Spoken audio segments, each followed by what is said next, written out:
Hello, everyone. My name is Dr. Vanessa Dunn, Guyton, and I am the proud founder and executive director of Hush No More.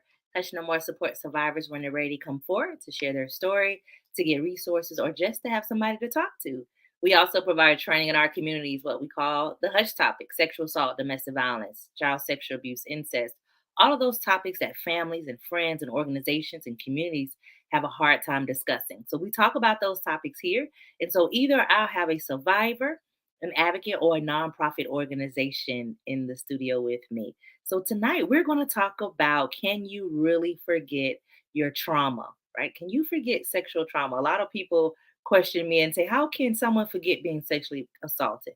It is real. And we're going to talk tonight about it. And we were doing some research, and statistically, 32% of individuals can forget their trauma, and then 42% can forget sexual trauma. So this is a common occurrence. And that's why I really want to talk about it, because it's happening. And if you see it on the news, you might think that it's not real and that it can't happen. So we're going to talk about it today. So thank you for joining me. And I'm going to bring on my amazing guest. Hello, Maria. I have Maria Socolof with me. And I am so honored that you decided to join me. Thank you. Thank you. Excuse me. Thank you for having me so much. I wanted us to have this discussion because when we were talking, we have similar backgrounds and experiences, but different. And so I wanted you to be able to come on and share your story so people can really get an idea of how real it is for individuals to forget what happened to them, maybe in childhood, as an adult, and that is very common. And so that people can understand what's been going on with them as well. And so, can you tell us a little bit about your childhood? What was it like for Maria? Yeah, interestingly, it was very nice. In fact, a lot of people in the same situation with a repressed memory might not say that, but I didn't know anything different than this happy childhood that I did have, and I have two parents that loved me, two parents who are still married to this day, 64 years later.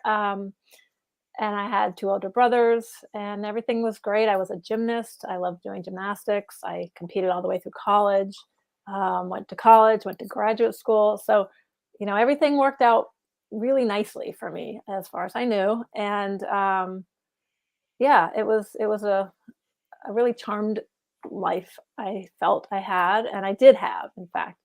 And so it wasn't until I was 42 years old that I remembered what had happened when I was most likely 10.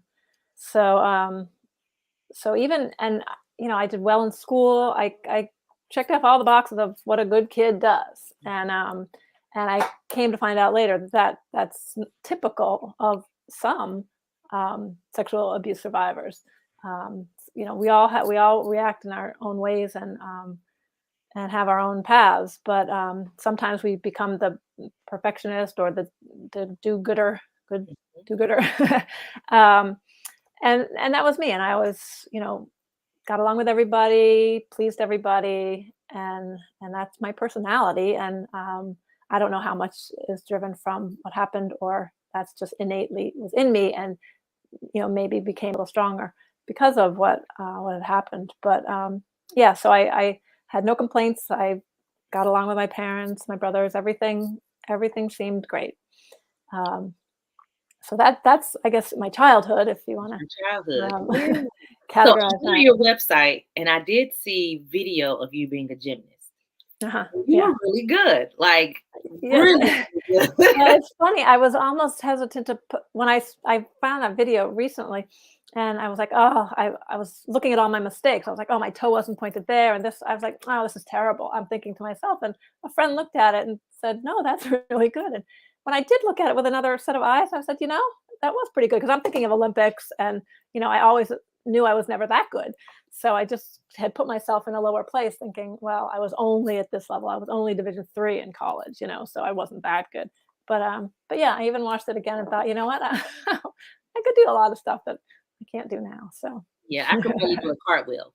I was impressed, and I know that you really did pour a lot of yourself into gymnastics, and we do Mhm. that. We pour Yeah, ourselves into things to take our mind off of what's right, really going on. And so right. fast forward, you're 42. What happened Mhm. to you at 42? Yeah. So, I mean, speaking of gymnastics, I was still I graduated, and generally there's not any way to do gymnastics unless you're at the Olympic level, beyond college. But I really missed it because it was really part of my life, and it essentially I think it held me together, and it was something that the being tight and controlled in that sport, I think was very important for my my subconscious Mhm. to know that I was safe and I could take control of myself and take care of myself and be strong. So I think that was a lot of it was all related. But jump to when I was 40, I was still doing gymnastics. I had a full-time job as an environmental scientist, and but I couldn't give up the gymnastics, so I found places to teach in the evenings and on the weekends, and they let me work out a little bit. So I was still at the age of 40, still doing flips and things. Not quite up to speed of what I was doing in my competitive years, but I was still doing that. So I was in shape. I was, and by then I had two kids. They were 4 and 10 at that point, and I rolled over in my sleep and heard a pop in my neck, and it turns out I ruptured a disc in my neck just by rolling over in bed, and which was crazy. I never even had a real injury in all the years, the 10 years of competitive gymnastics. I was the only one on our team who didn't go to the trainer before practice every day and get taped up and fixed up. So it was just seemed so odd, but all of a sudden I was in excruciating pain, and I had ruptured the disc. Within a month, I had surgery, neck surgery, because I was losing function of my arm. So I had the surgery, and then I still wasn't getting better, or I was having pain sort of on the other side of my neck, but still not as bad as the sharp nerve pain down my arm, but it was just debilitating. And this went on for years. I did everything the doctor said, and nothing was getting better. So um, finally, after 2 years, I was, excuse me, a friend of mine, excuse me, a friend of mine told me about this myofascial release therapy.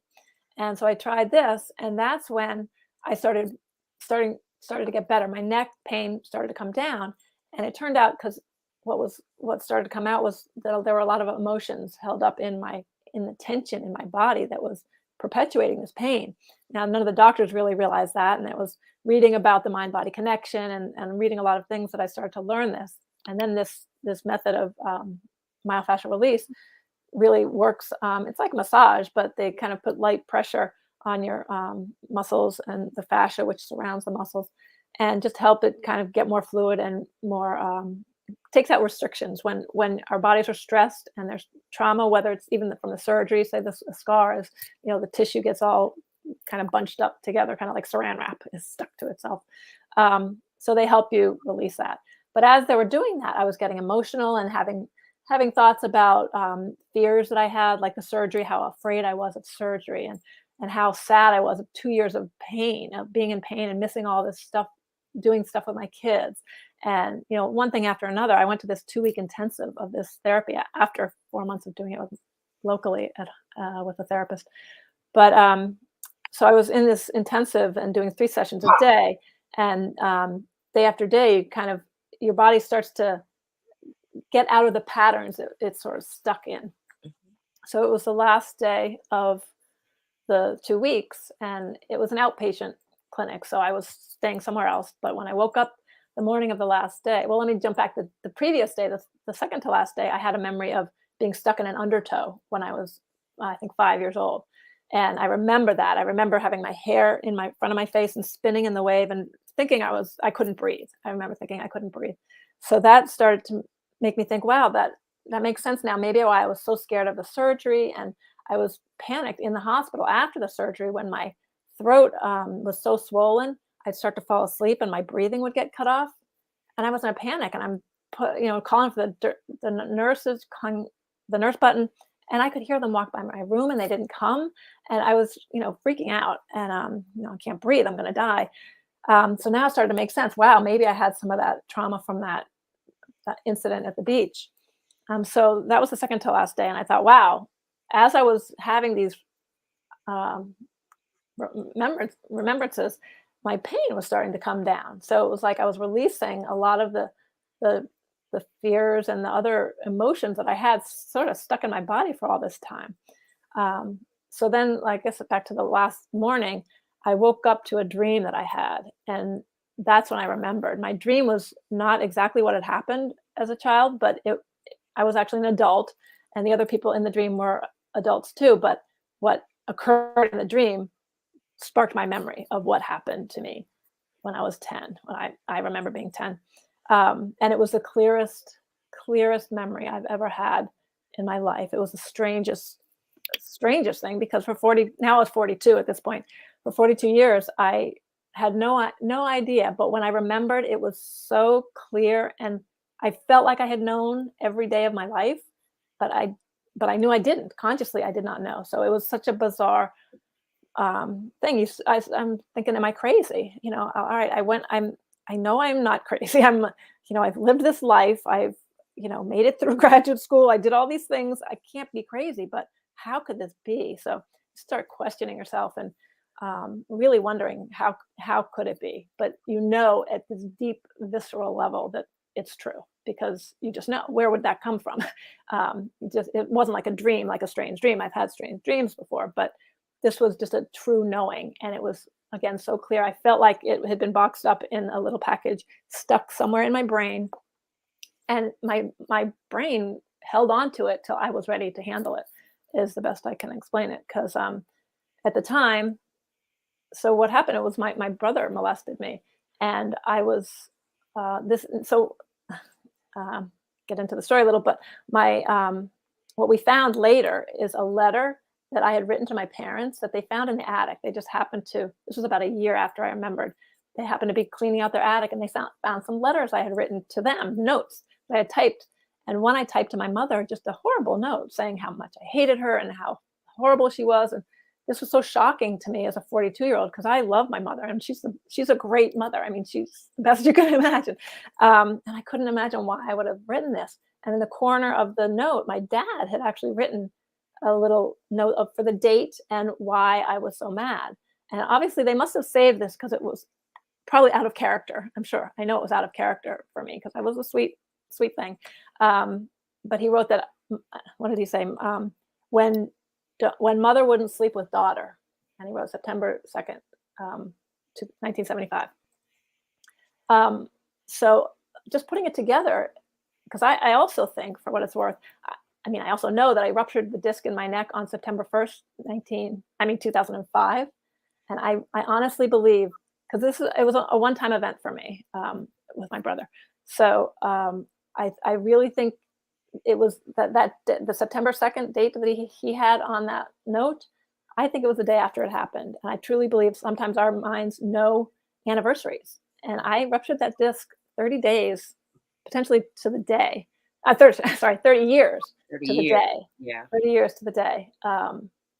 That's based on that evidence. I don't remember writing that letter. I don't know exactly when it was, but that just made sense to me once I started to try to put this picture together because so much of it didn't make sense to me. And I started having these, different clues that started to make more sense to me that, this all was going on and I was subconsciously holding it in my body until I was ready to handle it. And then I think when my mother rejected me, I took that as a rejection. Again, this is me speculating. I don't remember this specifically thinking this way, but I figure I must have, taken that and decided that's when my brain said, okay, we're putting this away. You did not get a reaction. You didn't get any help. You reached out. I feel like that was my way of saying, I need help, my cry for help without saying it.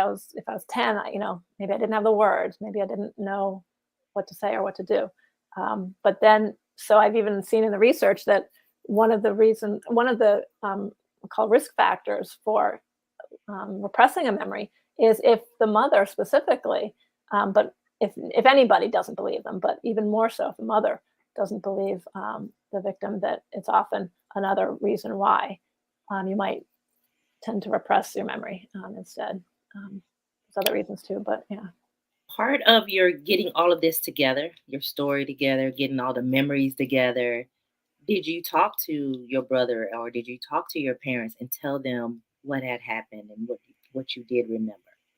Yeah, so I remembered it that last day of that intensive, and when I got home the next day, my parents were actually at my house helping watch the kids with my husband. So Yeah, I knew I had to tell them. This was, I'm 42. I wasn't afraid of telling them. I just wanted to tell them because this was so huge, and such a explanation of why I was in pain, so much physical pain. Because also, for what it's worth, when I after that last day, my pain dropped significantly and then stayed down until I was rear-ended in a car later, but spiked it up. But it really, I knew there was that connection, was that trauma and all the other traumas, physical and emotional, that may have had all along through my life, added up. But that one was the major one that was contributing to my pain. So when I told my mom. I had actually written in a journal that night, when I was still at the clinic. So I just gave her the thing I had written. Um, so yeah, so I mean, like I said, she's amazing. We cried together, and she just hugged me and said, I'm so sorry. Yeah. And, you know, it was pretty beautiful. But, and I just felt bad because I know she's in the middle now. It's her, two of her kids. To a version. It's not, she can't get mad at the perpetrator, and say, oh, we're gonna go get him.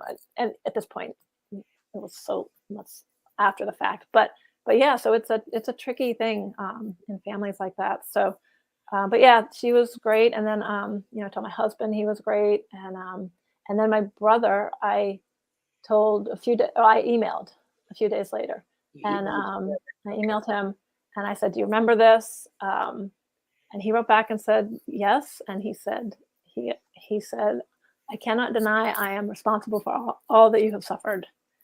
So that was like the biggest gift I could have ever gotten from him, honestly, because it was, not only was I relieved that he corroborated my memory, so I knew I wasn't crazy, even though I knew I wasn't, but I confirmed that I wasn't crazy. Just to have him say that yes, he did it, and you know he's responsible, was just something I need. A lot of people don't get it, so I was lucky. people don't. Yeah, I really felt so lucky that I did get that, and that it just helped. It was another step, and it took another 13 years. Last year was the first time we actually spoke face to face about it. So, there was been a lot of healing going on in between that time, and he and I continued to communicate on email for a while. Or anytime I was just overcome with trying to figure this out and process it, I would email him because I didn't know what else to do. You know, it was bad. I was physical pain and emotional. Like I finally found a point where my emotional pain, I understood that emotional pain can be worse than the physical pain. And I was in debilitating physical pain, but that emotional pain was just overwhelming. But yeah, so he kind of helped. Like so it helped. And then I did find out that he had been abused outside of the home. It took about 9 months for him to tell me that, but so that was really huge for me too, to understand more why it happened. Because I remember being in therapy and being like, why? You hear this child voice come out of you almost, and I was just saying, why did he do it? And that helped me process. So being in touch with him again, I'm so lucky because so many people don't get this. That I got him to communicate with me about it, and it wasn't easy for him. It wasn't easy for anyone, but yeah, so that was lucky. Your mother, I applaud her, and I'm glad that you're sharing this story because sometimes people are scared to go to their family and actually Mhm. share, and you did it. And the way you did it is a creative way by writing it down, sending Mhm. emails that worked for you. Right, So it doesn't have to be a face to face, right, right? And so I like that yeah, you're sharing the way you did it, and that worked for you, right. and that your brother is probably on this healing journey with you. Is he Yeah, trying to kind of figure his life out as well? yeah, and he's doing it a little differently. Like he's not going to the therapy that I did, like as much therapy or any for that matter. But many times he has said to me as we were communicating that this is helping him. So something he hadn't faced at all for his own trauma and everything. So that I feel like he had it on both sides. He was traumatized by victimized by somebody else, but then I know there was guilt and shame and everything else for what he did to me. So, um, but yeah, so he has said that this process was helping him just by me talking to him. And because I'm kind to him. I don't, I didn't want anything bad to happen to him. He's my brother. He's still, no matter what. And that's the memory I always had, the conscious memory I always had. So I never wanted anything bad to happen to him, and especially when I found out what had happened to him, I felt like I knew there was not malicious intent. Now, a lot of survivors and victims, it's very different, where there was, a long-term situation where it's happening over and over, and there really wasn't, it can be very different. But I felt in my situation, it was easier for me to be able to communicate with him and just, give him the grace too, to say, I know you, he was young too. I mean, we were kids. So, um, so it's been a healing journey. Yes, together, kind of separate, but together. And it's still in progress. But even last year, just having that face-to-face talk and crying together, and, really talking about some things that we just hadn't in a while. We did a lot of those emails a while ago. So, yeah, it's still a long process, but it's working. But it's working. Yeah. Yeah, and I will tell people that your story is not always like somebody else's Right. story. Your story is an individual story, and it's working for you. It's Mhm. working in your favor because you're healing. You're able to get through this, and sometimes you Mhm. never get that confirmation that this really did happen. People don't admit, Right. and so that's a difficult process too. You have some comments that I wanted to share. Cathy said, "My mom was not supportive at all. Brother said he was sorry and said he was ashamed, but did nothing to atone for the rapes."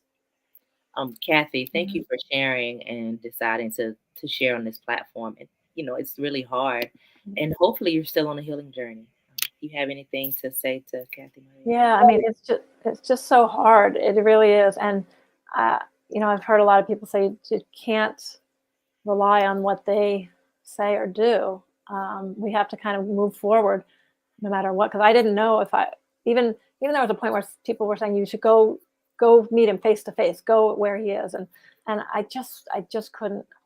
I didn't feel right doing that, and it didn't feel right. And I was, but then I thought maybe I have to do that. Maybe that's what's going to make me feel better. But I got to the point where no, I have to work on myself and do the best I can to not have to rely on something external. Um, it's hard. It's just hard, but we just, and it's baby steps, and sometimes, but that's all I can It's an say. internal because people from the outside will sometimes make it worse. Yeah, That's what I've like. I've yeah, had people say things to me like, "Well, why do you always tell your business? Why do you always right. share?" Oh yeah, I get that too. Like, shut up! Like, Yeah, yeah, why would you say something so mean? But I don't even think that they realize that right. they're saying something so mean. Or some people are intentional, but some people truly don't Don't realize know. what they're saying. I It's know. Yeah, I mean, yeah. internal. Just recently, somebody said to me, "Well, it was no big deal because it was a one-time thing. It wasn't, repeated or anything, and it wasn't violent. I wasn't threatened. It was, just a really a touch." And so somebody just said, "It was no big deal. Get over it." That thing, and that just hurts. And you just gotta ignore it and move on, and not, just do your own healing. And yeah, you're right. So sometimes it's worse to get feedback you don't want, but that's a reality too. So I guess we have to just work with that. It is. It is a reality, and I try to talk about it so that people stop doing it. Yeah. Right. Because it's Exactly. annoying. Like, stop hurting people. Yeah. Afia said most abusers have been previously abused. I will tell you statistically that most abusers haven't. We're trying to combat that myth.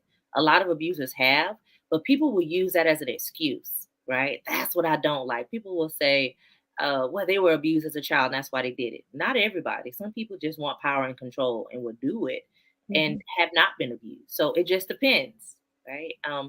How for you, Maria? How do you feel about when people say that most abusers have been previously abused? Just from what I've learned recently, like I always thought that too, and that was the situation in my case, so it made sense, and it did make me feel better when I found that out. That it made it. There was a reason that it Mm. wasn't out. He wasn't out to maliciously hurt me.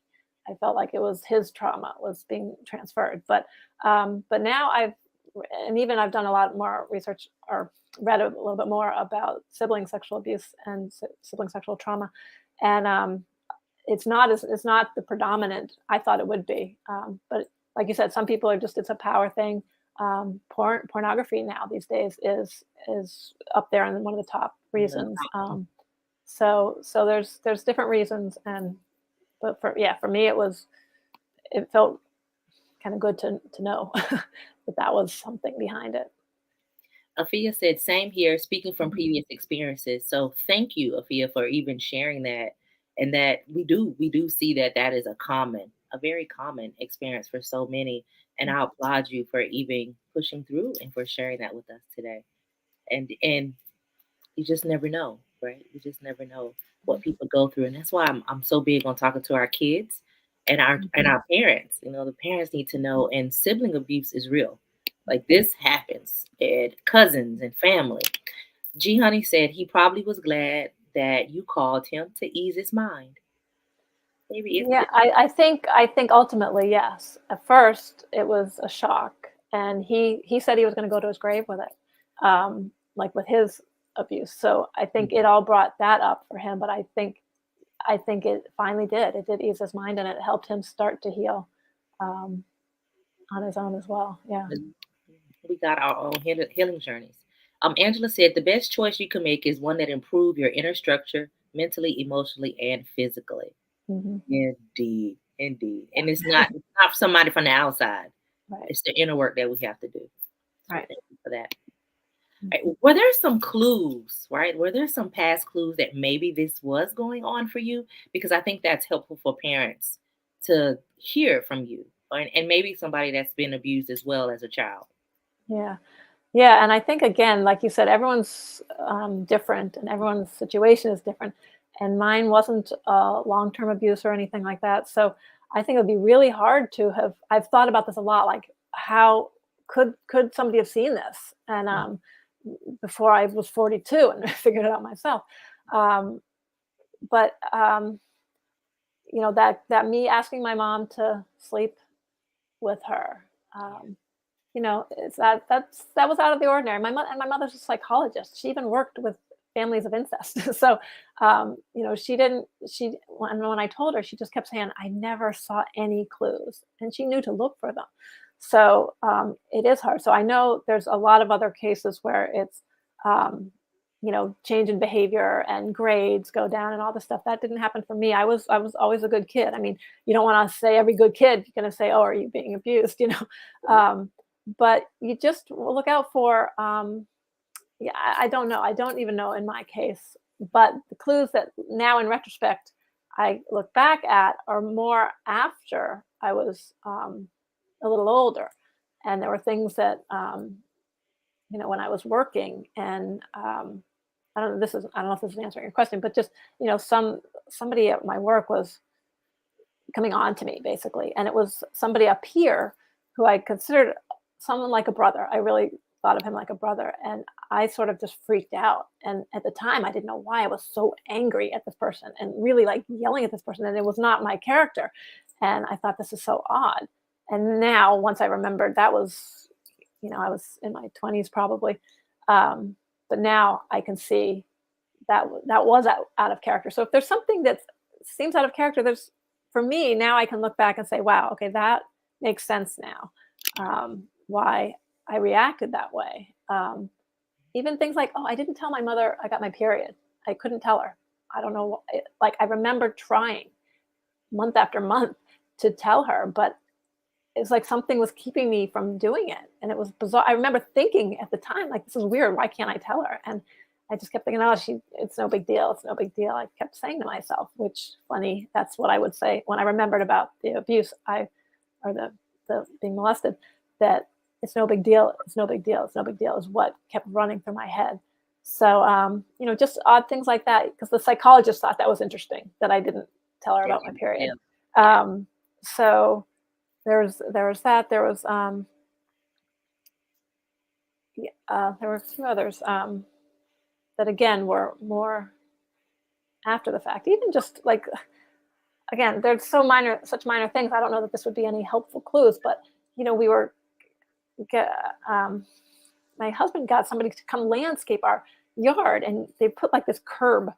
I don't know. It was just something I didn't want, and I had this crazy reaction to it. Like I thought it was ruining the landscape, and and I remember thinking, why am I getting so mad about this?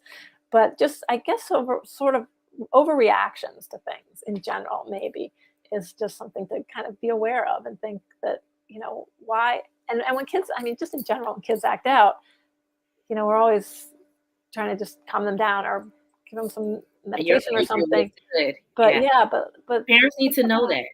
yeah, Parents need to know that sometimes there are no signs. That does right, not mean that your right, children are not being abused. right, right. So, which is, but get to prevention. Like if we understand this is out there, if we can get on the preventative side of things and not just have to look for them after the kid has already Right. been abused, then we're we're much better off. So yeah. So again, talking like you said, talking about it and making everyone aware of it. And on the other side of the what's motivating, even in the case of sibling abuse, what's like the pornography and um, they've been abused too, but just other things that, and even that's the structure of the family. Like some may have more power, some siblings may have more power than others. Kind of just in the way it goes. So I don't know, and the way somebody might believe one child over the other, and one kid ends up being the kind of scapegoat a lot because everybody just they're the kid who always is doing something wrong. Well, a lot of times they're doing something wrong because they're acting out. Right. So To pay attention it's to that. complicated. Yeah, it's complicated. Mm. For you, after you've done all your research, because I know you did a lot of research, and we looked at repressed memories, they're called all different types of things, right? I Yeah, call mine suppressed. And they're like, it's not suppressed. Well, I feel like I suppressed it. yeah. It's not repressed. And then what is it for you based on your research? What were you diagnosed with based on what you Well, yeah, I wasn't diagnosed with anything because I wasn't. This all came up when I was getting physical therapy, getting that myofascial oh, release physical therapy. I didn't have any psychological problems, so I didn't go to a psychologist or anything. So um, when I remembered, I just, I knew the term repressed memory. That's what I had. So I had forgotten it and I remembered whatever. So to me, it was a repressed memory. But I did start going to see psychologists after I remembered. And, nobody ever, I didn't ask and nobody ever told me, you know, this is what your diagnosis is. We just worked on the fact that I have this memory. So I never had an official diagnosis that I know of. But like you said, as I was just researching it for my own interest, now the current psychological term in the DSM, in the psychological diagnostic book, is dissociative amnesia. So I kind of like that term because the reason I don't like repressed memory so much is when I looked that up on Wikipedia, what came up is all this stuff about the false memory syndrome and how it's so controversial. And first, I called some people. I was like, "How can we change this? Because this is just it's real. Repressed memories, or whatever you want to call them, dissociative amnesia. It's real. It happened to me. It happened to now. I know so many people, and I've looked at the research. Like you said, 30-40% of people, victims of trauma, repress their memories or have dissociative amnesia. So I do like that term because it talks about dissociation, and that's just a common. This way, people can maybe understand it better because that's a common thing we do. We space out when we're doing something, right? Sometimes you drive long distance. You're like, oh, how did I get here? That's dissociation. So it's that's kind of the simple term, and I think 75%. They say 75% of people just may have a dissociative episode like that. But when it's dissociative amnesia, when you actually have a forgotten part or a whole memory gone, it's just an extreme of that, and it's because of trauma. It's in most cases when it's trauma or something highly stressful. So that I feel like maybe that term will help us understand it, and that it is just a natural progression of something more traumatic or more stressful happening. Um, but repressed memory, I think I had a whole list. There's delayed recall. There's a bunch of different terms that are used. And I remember my psychologist saying something like, she said, "Oh, they don't call it repressed memory anymore," or something. I said, "Well, I said for me, I feel like it was. I feel like it was. I was actively pushing it down without knowing. So I felt like it was so deep in me that whatever repressed even really means, and suppressed, whatever whatever the difference is. But I felt like it was something that had to be actively pushed subconsciously, though, because I didn't know it. But You didn't know it it. just felt like it was so deep and so pushed away that it, to me, repressed was the word that made sense to me. That makes sense. But again, it's I think it's important to identify your trauma yourself. So if mhm, you want to call yourself a victim, you use the word victim. You want to say survivor, survivor. Sometimes I say champion. right, If you want to say repressed, if you want to say amnesia, dissociative amnesia, is your story. Own it. Own what you want to say. For me, it was very difficult because I didn't understand how our brains work. So I was like, how right, could I forget? Like I just was so right, mad at myself right, for forgetting. And so I started doing my own research. And over years, I've started learning more and more and more. And so I have something that's called dissociative identity disorder, and they'll call it DID. And I literally will be operating in like different aspects of my life. And even in my book, I shared that. There was Vanessa, there was Dr. Vanessa, and then there was Latrice. And I would have mhm, like these different act outs, and my mind just was real crazy. I thank God that I'm operating as Vanessa now, but I would have like these gaps and memory lapse, and it was really hard, but it was real. It doesn't mean that what happened to me is not real. It just was hard to try to put it together and to remember. I still don't even remember my rapist's real name. I call him Staff Sergeant Infantryman because I don't remember, and but that's what and I think it's also a way for me not to remember because I don't know if I had would have went after him, right? right, right, Like after the years, it was 17 years for me. So right, would I have gone after him? I don't know. And so I was right, like, God, are you trying to protect me? And yeah, I want people to know about the limbic system. mhm, So when I went to like a sexual assault retreat, and I had to do that as well, go to get some help. We talked about the limbic system, and that is the part of your brain that protects you. So, if any type of trauma like raises your blood pressure, your heart rate, causes anxiety, your brain protects you and it forgets. It's like pushes all of this away. And there's research to show how our brain will suppress certain memories. Like if you go to war, you don't remember what all happened on the battlefield. Or if you have a car accident, you can't remember everything from the initial impact because your brain is protecting you. And I think it's important for people to understand that and know that this is truly real. right. It's just a normal. It's your brain, like you said, your brain protecting you.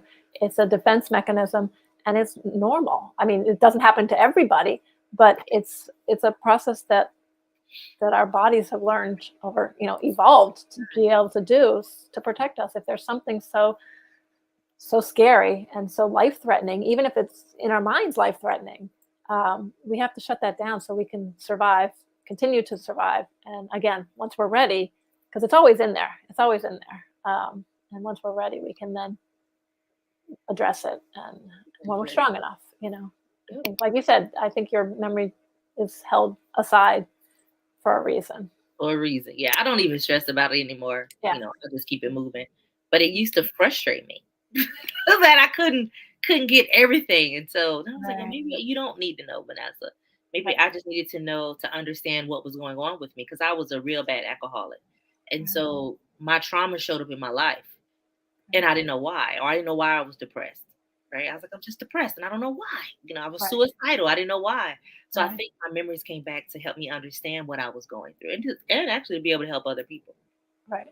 So Right. it's kind of weird how our Yeah. brains operate. Well, yeah, I think my brain. I mean, rupture the disc in my neck. I mean, that sounds so strange, but like everything got to a pressure point where that popped, and that was my brain saying, "All right, it's time to face this."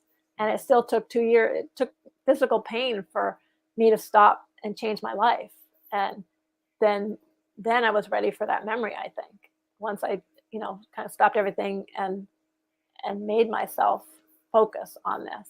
And like Oh, you said, now I can talk about it, and now maybe that's what I had to do, to get to this point. to get to Um, that point. yeah, It's interesting. I, mm, I think it's mm, important. And I know it's not just us. And so that's why I wanted us to really talk about it yeah, and to yeah. talk about that part of your trauma. Has people ever asked you, how could you possibly forget? You know, again, I've been lucky. I haven't had people say that. I have had um, somebody say, "Are you sure?" When I told them. Um, I've heard a lot of people say that, but not directly to me. I've just heard that around, and you think it yourself because you hear that around. When I remembered, how could I possibly forget? I said to myself probably a million times when Mhm. I first remembered. So again, luckily nobody said that to me, but still, when somebody said, "Are you sure?" I said, "Well, what?" Yes. um, and like you said, it's our limbic system, it's our brains, it's our reaction to trauma. It's a normal reaction. And talk to any trauma therapist or trauma specialist, they know. And clinical psychologists who see people with this, they know. And why it's questioned. I mean, it's questioned, I guess, in defenses for loss, in the legal system, but it's real, and it just really does happen. And even the statistics that show how many people with trauma do forget and dissociate and have the amnesia. It's just a fact of life, uh, and the sooner, I think the sooner. One of the things that might reduce it. I don't know. I'm not a specialist in this area, but just early recognition of what happened. Like if I had told somebody that heard me, that's when it's less likely if there. That is, the research does show that it's less likely if you're talking about it more at the beginning, instead of it being after a long time and kind of sitting there and being suppressed. Yeah. And that's why I always say that people have an option to decide to hush no more, Right. because that starts the healing process when you tell one person. Right. And I always say pick the person that you choose wisely because it's Right. not Right. always the easiest thing Right. to do. But when you start talking about it, you start taking control of your life and you start healing and working on it and going through the journey. And so you're right. The longer that you don't tell anybody, the more likely you will repress the memory. Yeah. And And then, so and when I did remember, it was still so hard for me. Like I had my mother read what I wrote, and I was slowly telling people, but very slowly, and it was very scary. But so I was writing. I just felt compelled to write after I remembered. So for me, it was just I was getting it out, even though I couldn't tell anybody, or I wasn't comfortable yet telling too many people. That that was such an important process for me, and it took 12 years before I published my book. It was literally that long that I was still processing and writing and afraid to share the story because what would it do to my family? yeah. All these fears that came along with it. But each time I wrote a little more and said a little more, I could tell a few more people, so it just became more comfortable because it has sat Yeah. there for a long time. Althea said, "Thank you for sharing your story." Yeah. She's thanking You're me for welcome. sharing because it's not easy. It's not easy for us to share. And your book, was your book a good healing journey for you? Was that a tool that you used to kind of get your story out for Um, you? yeah, I didn't recognize it to be a tool. It was, like I said, a compulsion. When Okay. I would just, I literally my neck was still hurting. I would have to lie down to rest my neck and um, not feel so much pain. But I'd be lying there, my heart would start pounding, and I was like, I got to get up and write. That was just, I was, like I said, it was some force that I didn't know what. So I didn't even know necessarily why I was writing it, but I kept telling myself, maybe I can share this, maybe I can help other people. But really, I was in the process of helping myself at the time. So it was more in retrospect when I finished it, and I really felt like, wow, I did all this. I should share it because maybe it will, if it helps one person, and it's worth it. And but I see how important it was for me to understand the story because, again, when you remember, I didn't know who I was anymore. It was like, who is this person that didn't know what had happened to her? It made no sense to me. So then, kind of coming to those clues and seeing these things that started to make sense, even like startle response is a trauma survivors often have a high startle response, and so I just started to read more about these things and understand that, wow, that I do that too, and I do that too, and putting it into a story made sense to me, and that was important. Yeah, I didn't want to share my story. I didn't want to write, but my coach, her name is Angela Carr Patterson. She was like, "You got to share your story. You tell everybody else to hush no more." And I was like, "What?" She said, "You got to share it." So it was very difficult for me to write it. I was fighting it, but I had a counselor that walked through the process with me. But I didn't want to write it, and now Wow. I'm glad that I did. Right. It's a really good tool for me for healing. Just be like, you know what, it is what it is, and then I am the storyteller. I created the narrative, so I could share the story how I want to share the Right. story and take Right. control over it. So I'm glad I did, but Right. I didn't have a compulsion. I was fighting it. Interesting. I mean, I was I ended up having probably 1,000 pages um, of wow. stuff to write. So it took 12 years because I had to pare it down to something that was more digestible. Because every session I'd have, whether it was a talk therapist or the myofascial release, I something crazy seemed to happen, and some connection I made or some emotions I was having. So I would just go home and write it down because it was so fascinating to me what my body and brain was doing. And yeah, and I didn't, like I said, I didn't know what I was doing um, for a But you healing did. way, but it You did worked. it. Yeah, yeah. Afia said, as you said, hush no more. I had just finished typing it. I love to be a guest and share my story. Thanks so much for this. Mm. I will send you the information, Afia. Anybody could be a guest by just going to hushnomore.org/podcast and complete the application. And I would definitely send it to you in your inbox. So thank you. And she also says she's a believer in counseling and therapy. And I am too. Sometimes we just need that safe space to be Right. able to talk. And when I was writing my story, I needed somebody, just to be Yeah, honest. yeah. Can you share the name of your book, Maria, and how people can purchase it? Oh, sure. It's called The Invisible Key: Unlocking the Mystery of My Chronic Pain, and it's available on Amazon and actually, I think BarnesandNoble.com and Walmart.com and some libraries too. You can ask your librarian on Long Island. I have them in some of the libraries, but and there is a um, through ebooks ebooks in libraries. There's a program called Indie, like for indie authors, but it's Indie New York, that I got my ebook in through more libraries too. So you can try to look for it there too. I love that. I love that. And it's on your website too. So Yeah, on my website. Yeah. healingfromchronicpain.com. Right. I think that's important that people can look at maybe your story is something that's similar to them because like I have a lot of pain, but I know my pain is from the army. Like I know. Right? I don't think it was necessarily from trauma. But some people are in a lot of pain and they don't know why. Like the test results do not show anything. Right. And so the possibility is that. Have people come and talk to you about just their pain? Oh yeah, that comes up so often because and it's interesting because I came from this originally not knowing that I was a survivor of any sexual trauma, but I was just dealing with debilitating chronic pain. So I knew so many people with that, but then once I made the connection for me with the trauma, and then I started to get kind of over into this world, so many people are saying, "Well, I have chronic pain too," and they don't make that connection either.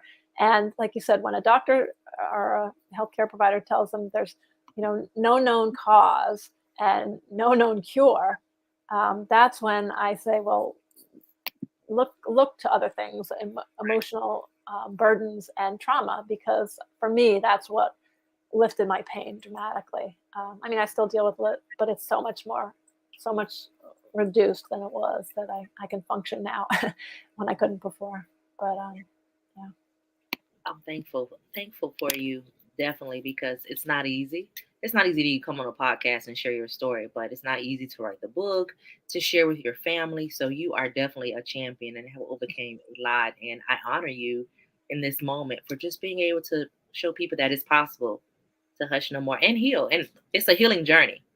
Like it's yeah. not something that happens very fast. It's a Right. lifetime, really. It's yeah, like the myofascial therapists always said to me, healing isn't, it's not an event. It's no, see, now I got it wrong. It's a I forgot. It's a journey, not an event. But that's not what they said.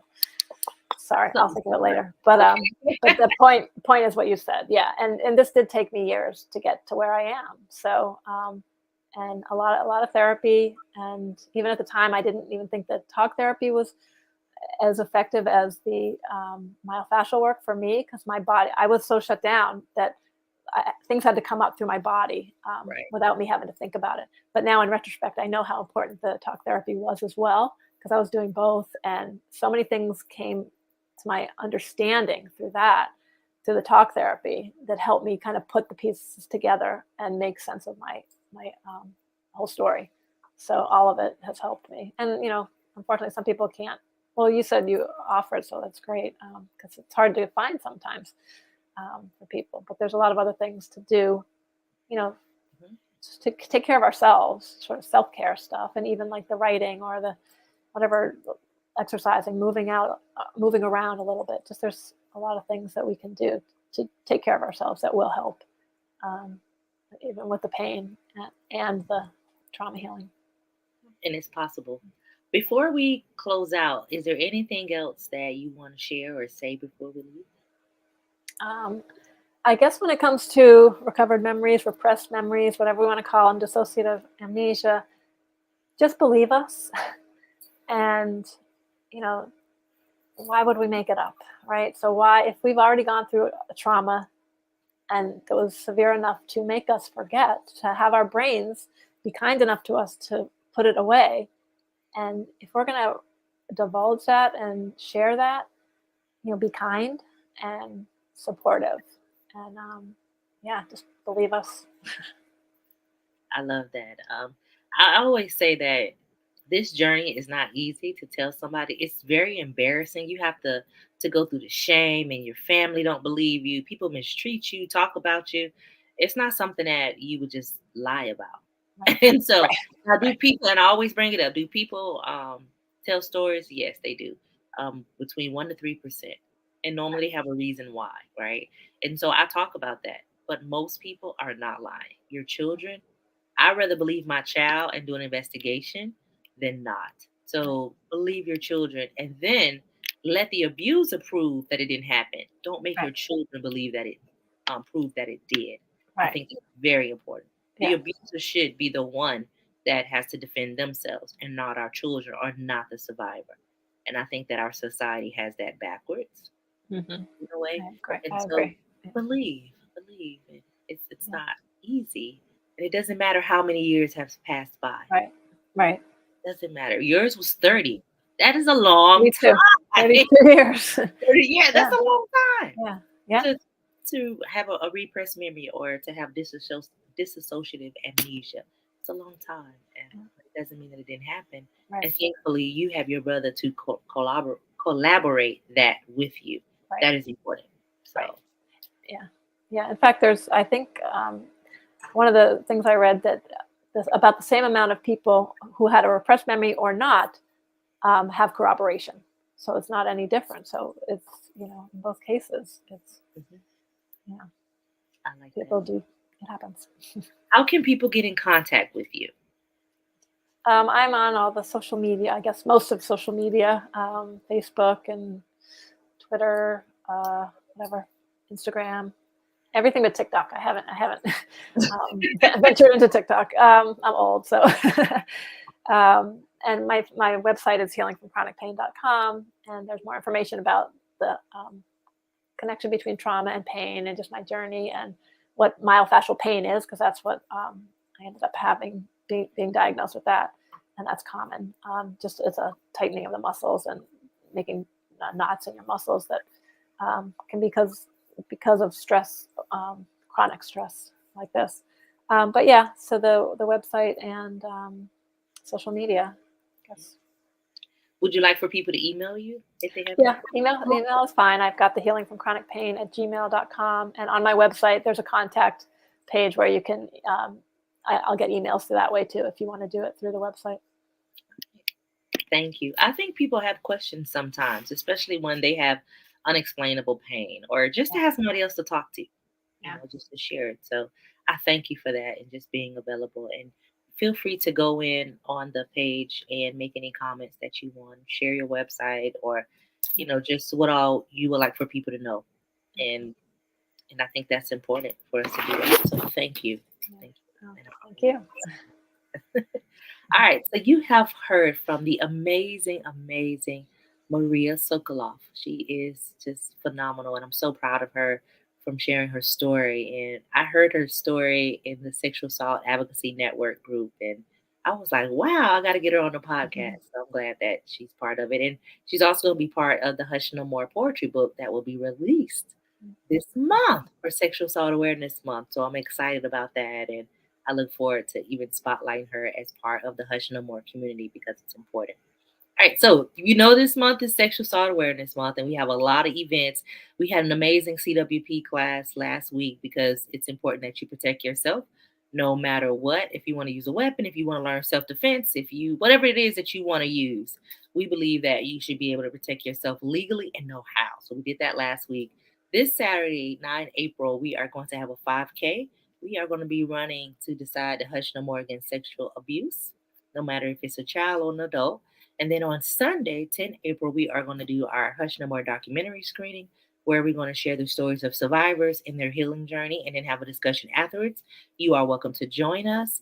And then on April 30th, we are having an amazing event in Columbia, South Carolina called Stomp Out Crime, where we will be at Benedict College football stadium. And we're going to have so many resources. Richland County Sheriff Department will be there, City of Columbia Police Department, different resources, all different organizations. We're going to have free food, free clothes. Brand new clothes are being donated by Versona and Cato. So I'm so excited about that.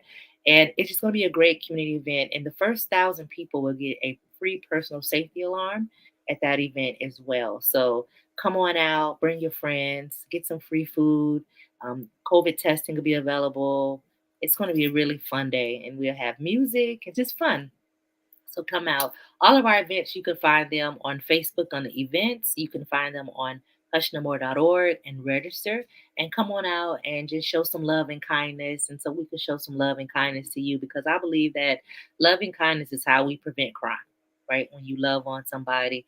If you love, then you would never harm somebody. So that is my goal, to eliminate crime through love and kindness, for us to just talk in our community. So you're always welcome. And we have released the October Domestic Violence Awareness Month link. So go to our website, sign up for our domestic violence walk. It's going to be October 15th, and it is going to be the bomb this year. We are going to be talking about how do you heal naturally when you're going through domestic violence. And so it's going to be at the Riverfront Park in Columbus, South Carolina. So it's going to be all about water, natural healing, and showing love and kindness at that event as well. So I would love for you all to sign up October 15th, and you can walk with us virtually in your own community. You don't have to come to Columbia. You can hush no more in whatever city and state that you live in. We would love for you to join us on October 15th. So that's all that we have. Thank you once again, Maria.